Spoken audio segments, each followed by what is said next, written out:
दोस्तों, नक्शे पर दिखने वाली एक पतली सी गर्दन, महज 22 किलोमीटर चौड़ा एक रास्ता जिसे दुनिया चिकन नेक के नाम से जानती है।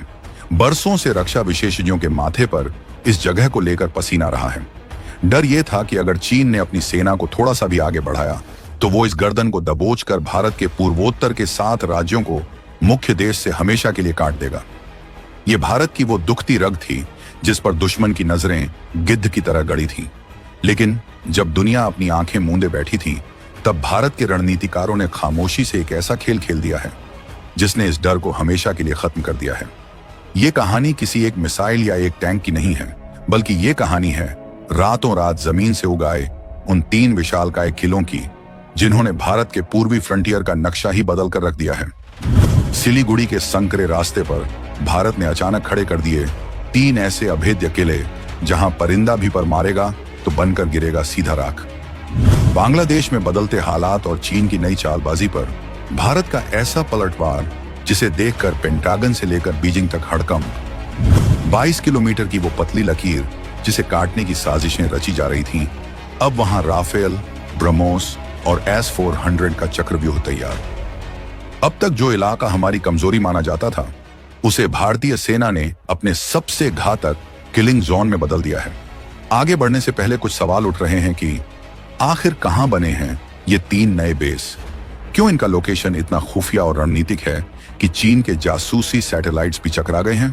और कैसे बांग्लादेश में तख्ता पलट और वहां चीन पाकिस्तान की बढ़ती मिली भगत ने भारत को ये आक्रामक कदम उठाने पर मजबूर किया? क्या अब हम डिफेंसिव मोड से निकलकर सीधा अटैक मोड में आ चुके हैं? इन सारे रोंगटे खड़े कर देने वाले सवालों के जवाब और इस महापरिवर्तन की पूरी कहानी हम आपको बताएंगे, तो अपनी सीट की पेटी बांध लीजिए और बने रहिएगा वीडियो पर अंत तक। इस मास्टर स्ट्रोक पर आपके क्या विचार हैं? कमेंट में जय हिंद लिखकर जरूर बताइएगा। चलिए सबसे पहले इस कहानी के विलेन और खतरे को समझते हैं। सिलीगुड़ी कॉरिडोर, जिसे प्यार से या डर से हम चिकन नेक कहते हैं, भारत के नक्शे पर वो नाजुक मोड़ है जो पश्चिम बंगाल में स्थित है। इसकी चौड़ाई कहीं कहीं तो इतनी कम है कि आप एक तरफ खड़े होकर दूसरी तरफ का नजारा देख सकते हैं। उत्तर में चीन का डोकलाम पठार, दक्षिण में बांग्लादेश और बीच में नेपाल और भूटान। ये इलाका एक सैंडविच की तरह है। 2017 में जब डोकलाम विवाद हुआ था, तब चीन की पीपुल्स लिबरेशन आर्मी PLA का मकसद साफ था, चुंबी घाटी से नीचे उतरकर इस कॉरिडोर के करीब पहुंचना। उनकी रणनीति बिल्कुल साफ थी, एक बड़ा हमला करो, हाईवे और रेलवे लाइन को उड़ा दो और भारत का पूरा नॉर्थ ईस्ट, अरुणाचल, असम, मणिपुर, नागालैंड, मिजोरम, त्रिपुरा, मेघालय देश से कट जाएगा। सोचिए, अगर ऐसा होता तो रसद, हथियार और सैनिकों की मदद वहां कैसे पहुंचती? ये एक ऐसा डरावना सपना था जो हर भारतीय जनरल की नींद उड़ा देता था। दुश्मन को लगता था कि भारत यहां कमजोर है क्योंकि यहां जगह कम है और पहाड़ियों पर चीन की स्थिति मजबूत है। लेकिन वो भूल गए कि 1962 वाला भारत अब इतिहास के पन्नों में दफन हो चुका है। 2025 का भारत अपनी कमजोरियों पर रोता नहीं, बल्कि उन्हें अपनी सबसे बड़ी ताकत में बदल देता है। और यही हुआ है इस बार भी। भारत का जवाब 3 नए ब्रह्मास्त्र बेस। अब आते हैं उस धमाकेदार खबर पर जिसने सीमा पार खलबली मचा दी है। भारत ने सिलीगुड़ी कॉरिडोर की सुरक्षा को 3 लेयर में अभेद्य बनाने के लिए 3 नए और बेहद महत्वपूर्ण मिलिट्री ठिकानों, गैरिसन्स को सक्रिय कर दिया है। ये कोई मामूली चेक पोस्ट नहीं है, बल्कि आधुनिक युद्ध के साजो सामान से लैस पूरी की पूरी छावनियां हैं। पहला बेस बना है चोपड़ा, पश्चिम बंगाल में। इसकी लोकेशन सुनकर आप हैरान रह जाएंगे। ये बांग्लादेश बॉर्डर से महज 1 किलोमीटर से भी कम दूरी पर है। जी हाँ, बिल्कुल दुश्मन की नाक के नीचे। यहां से भारतीय सेना न केवल सिलीगुड़ी कॉरिडोर के सबसे संकरे हिस्से की रक्षा कर सकती है, बल्कि जरूरत पड़ने पर सीमा पार की हर गतिविधि पर अपनी पैनी नजर रख सकती है। दूसरा ठिकाना है किशनगंज, बिहार में। ये एक फॉरवर्ड बेस के तौर पर तैयार किया गया है, जो रसद और रीइंफोर्समेंट, अतिरिक्त मदद के लिए एक बड़ा हब बनेगा। और तीसरा सबसे महत्वपूर्ण और ऐतिहासिक बेस बना है असम के धुबरी के पास, जिसका नाम रखा गया है लचित बोरफुकान मिलिट्री स्टेशन। नाम में ही इतना जोश है कि दुश्मन के पसीने छूट जाएं। महान अहोम सेनापति लचित बोरफुकान, जिन्होंने कभी मुगलों को धूल चटाई थी, उन्हीं के नाम पर बना ये बेस अब आधुनिक दुश्मनों को धूल चटाने के लिए तैयार है। इन तीनों बेसों का मकसद साफ है, ब्रह्मास्त्र कोरप्स और त्रिशक्ति कोरप्स। 30 कोरप्स को इतनी ताकतवर पोजीशन देना कि अगर चीन या उसका कोई नया दोस्त, जैसे कि बदलता हुआ बांग्लादेश, कोई चाल चले तो उसे शुरू होने से पहले ही खत्म किया जा सके। बांग्लादेश का बदलता रुख और भारत की प्रोएक्टिव चाल। अब आप सोच रहे होंगे कि अचानक इन बेसों को बनाने की इतनी जल्दी क्या थी। इसके पीछे एक बहुत बड़ा जियोपॉलिटिकल खेल है। पिछले कुछ महीनों में हमारे पड़ोसी बांग्लादेश में जो हुआ, उसने भारत के कान खड़े कर दिए हैं। वहां एक ऐसी अंतरिम सरकार आई है जिसका झुकाव साफ तौर पर चीन और पाकिस्तान की तरफ दिख रहा है। खबरें तो यहां तक हैं कि ढाका अब चीनी J-10C फाइटर जेट्स और पाकिस्तानी हथियारों में दिलचस्पी दिखा रहा है। जो बॉर्डर पहले शांत माना जाता था, जहां हमें लगता था कि वहां तो दोस्त बैठे हैं, अब वहां चीन पाकिस्तान की जुगलबंदी का खतरा मंडरा रहा है। भारत के रणनीतिकारों ने भांप लिया कि सिलीगुड़ी कॉरिडोर को अब सिर्फ उत्तर चीन से ही नहीं बल्कि दक्षिण बांग्लादेश से भी खतरा हो सकता है। इसे कहते हैं टू फ्रंट वॉर की सिचुएशन। इसीलिए भारत ने डिटेरेंस, बचाव की नीति छोड़कर डोमिनेशन, दबदबा की नीति अपना ली है। चोपड़ा बेस का बांग्लादेश सीमा के इतना करीब होना एक कड़ा संदेश है कि हम तुम्हारी हर हरकत देख रहे हैं। अगर तुमने अपनी जमीन का इस्तेमाल भारत के खिलाफ होने दिया तो हमारी प्रतिक्रिया बिजली से भी तेज होगी।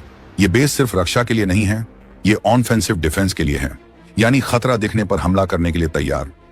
आसमान से जमीन तक मौत का सामान। इन नए ठिकानों पर सिर्फ दीवारें और बैरक नहीं है, बल्कि यहां तैनात किए गए हथियार किसी भी सेना की रूह कंपाने के लिए काफी हैं। हाशीमारा एयरबेस जो पास ही स्थित है, वहां भारत के सबसे एडवांस राफेल फाइटर जेट्स की स्क्वाड्रन 101, जिसे फॉल्कन्स कहा जाता है, पहले से ही गर्जना कर रही है। ये राफेल जेट्स लंबी दूरी की मेटियोर और स्कैल्प मिसाइलों से लैस हैं, जो सीमा पार किए बिना ही दुश्मन के बंकरों को तबाह कर सकती हैं।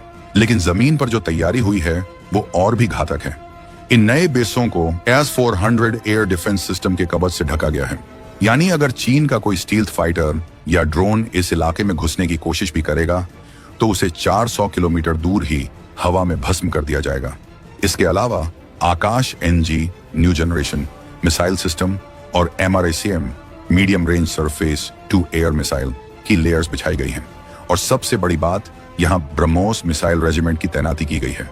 ब्रह्मोस दुनिया की सबसे तेज सुपरसोनिक क्रूज मिसाइल, जिसका कोई तोड़ आज तक चीन भी नहीं ढूंढ पाया है। ये मिसाइलें पहाड़ों में छिपे चीनी ठिकानों को पिन पॉइंट एक्यूरेसी के साथ निशाना बना सकती हैं। मतलब साफ है, भारत ने चिकन नेक को एक ऐसे आयरन डोम में बदल दिया है जिसे भेदना अब नामुमकिन है। ड्रोन वॉरफेयर और तीसरी आंख। 2025 का युद्ध अब सिर्फ बंदूकों से नहीं बल्कि टेक्नोलॉजी और डेटा से लड़ा जाता है, और यहां भी भारत ने बाजी मार ली है। इन नए बेसों पर खास तौर पर ड्रोन वॉरफेयर यूनिट्स तैनात की गई हैं। ऑपरेशन सिंदूर के बाद भारतीय सेना ने अपनी रणनीति में बड़ा बदलाव किया है। अब यहां अश्विनी प्लेटून्स तैनात हैं जो FPV फर्स्ट पर्सन व्यू और कैमिकेज ड्रोन से लैस हैं। ये छोटे छोटे ड्रोन मक्खियों की तरह झुंड में जाकर दुश्मन के टैंकों और राडार सिस्टम से टकराकर उन्हें बर्बाद कर सकते हैं। इसके अलावा भैरव बटालियन को यहां खास मिशन के लिए तैयार किया गया है, जो दुश्मन के इलाके में घुसकर सर्जिकल स्ट्राइक जैसी कार्रवाई को अंजाम देने में माहिर हैं। इन ड्रोन्स के साथ साथ भारत के हेरॉन मार्क II ड्रोन्स 24 घंटे आसमान से निगरानी कर रहे हैं। इनके पास वो सेंसर हैं जो घने कोहरे और रात के अंधेरे में भी दुश्मन 24 घंटे आसमान से निगरानी कर रहे हैं। इनके पास वो सेंसर हैं जो घने कोहरे और रात के अंधेरे में भी दुश्मन की गर्मी, हीट सिग्नेचर को पकड़ लेते हैं। यानी अब सिलीगुड़ी कॉरिडोर के आसपास अगर एक पत्ता भी हिलता है तो उसकी खबर रियल टाइम में दिल्ली के वॉर रूम में पहुंच जाती है। ये सर्विलांस ग्रिड इतना मजबूत है कि चीन की पीपुल्स लिबरेशन आर्मी अब सरप्राइज अटैक का सपना देखना भी छोड़ दें। लचित बोरफुकान नाम में छिपा संदेश। असम के धुबरी में बने नए बेस का नाम लचित बोरफुकान रखने के पीछे एक बहुत गहरा मनोवैज्ञानिक संदेश है। लचित बोरफुकान वो योद्धा थे जिन्होंने 1671 की सरायघाट की लड़ाई में विशाल मुगल सेना को ब्रह्मपुत्र नदी में हरा दिया था, वो भी तब जब मुगल सेना संख्या में उनसे कहीं ज्यादा थी।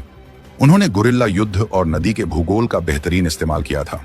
आज जब भारत चीन जैसी विशाल सेना का सामना कर रहा है तो ये नाम याद दिलाता है कि जीत संख्या से नहीं, साहस और सही रणनीति से मिलती है। ये बेस पूर्वोत्तर के प्रवेश द्वार की रक्षा करेगा। धुबरी का ये इलाका ब्रह्मपुत्र नदी के किनारे है और यहां से नदी के रास्ते होने वाली किसी भी घुसपैठ को रोका जा सकेगा। भारतीय नौसेना और आर्मी की रिवरिन यूनिट्स अब यहां नई फास्ट पेट्रोल बोट्स के साथ गश्त लगा रही हैं। ये एक तरह से जल, थल और नभ तीनों का एक ऐसा संगम है जिसने सिलीगुड़ी कॉरिडोर को भारत का सबसे सुरक्षित किला बना दिया है। इंफ्रास्ट्रक्चर का जाल, चीन को उसी की भाषा में जवाब। चीन हमेशा अपनी सीमाओं पर शानदार सड़कें और गांव, शोकैंग विलेजेस बनाने के लिए जाना जाता था ताकि वो तेजी से सेना ला सके। भारत ने अब जैसे को तैसा वाला जवाब दिया है। इन नए बेसों तक पहुंचने के लिए भारत ने पिछले कुछ सालों में टनल, पुल और ओन एल वेदर रोड्स का एक जाल बिछा दिया है। सेला टनल इसका जीता जागता सबूत है। अब हमारे टैंक और तोपें भारी बर्फबारी में भी बॉर्डर तक पहुंच सकती हैं। किशनगंज और चोपड़ा के बेस नेशनल हाईवे और रेलवे लाइनों से सीधे जुड़े हुए हैं। इसका मतलब है कि अगर युद्ध छिड़ता है तो देश के किसी भी कोने से, चाहे वो मथुरा हो या अंबाला, हमारी स्ट्राइक कोर को यहां पहुंचने में अब दिनों का नहीं, सिर्फ घंटों का समय लगेगा। लॉजिस्टिक्स की ये रफ्तार ही युद्ध में जीत और हार का फैसला करती है।